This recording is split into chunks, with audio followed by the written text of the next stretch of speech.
السلام علیکم ګرانو دوستانو. نن به زه تاسو ته یو ډېر مهم خبر درکړم چې د طالبانو پنجشیر کې پنجشیریانو سره یو ځل بیا جنګ پیل شوی ده. ویډیو تر اخره پورې وګورئ، په هر څه به تاسو پوه شئ.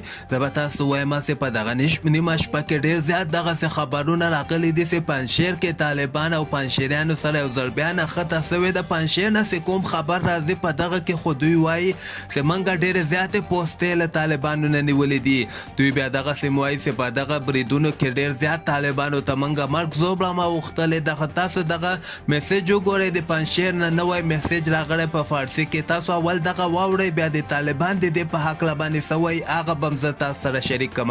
نور تبریک مو باشه. ولسوالی دره ولایت این طرفا کل سقوط کا ولی بیادر فامیدی که دار دستش رفت کابل، این طرفا ولسوالی خیلی سفیچیر مکنی کل شکست کرد.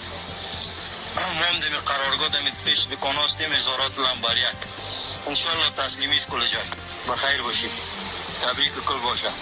نو دوستانو، تاسو دغه میسیج واورید په فارسي ژبه کې چې په دغه کې دوی دغه خبر ورکوي چې موږ ډېرې زیاتې پوستې په پنجشیر کې طالبانو نه نیولې دي او ډېر زر به دوی پنجشیر نه وتښتېږي. خو بل طرف ته به زه تاسو وایم چې د پنجشیر والي عبدالحمید اماراتي چې کوم دغه د طالبانو هلته والي ده د پنجشیر ولایت کې، د به واضحه دغسې خبر ورکړی ده چې دوی چې څومره زیات خبرونه ورکړي دي په دغه کې کوم قسمه حقیقت نشته ده. خو صحیح ده بعضې ځایونو کې په منګ باندې حمله کیږي، خو دغه جاسوسان دي او دغه به که خیر وزل کیږي، یعنی پنجشیر دوباره به هیڅ کله سقوط نسی او دغه به د منګه په لاس کې. دغه خپل هم طالب ده او ډیر پوخ، یعنی په اسلام او په هغه باندې ولاړ ده. دغه خبره هم ورکړی ده چې پنجشیریان باید اوس ډیموکراسي دوباره په پنجشیر کې نسی راتللی او د فرانس او دغه نورو ملکونو جاسوسان به اوس هیڅ کله په افغانستان کې ژوندي پاتې نسی.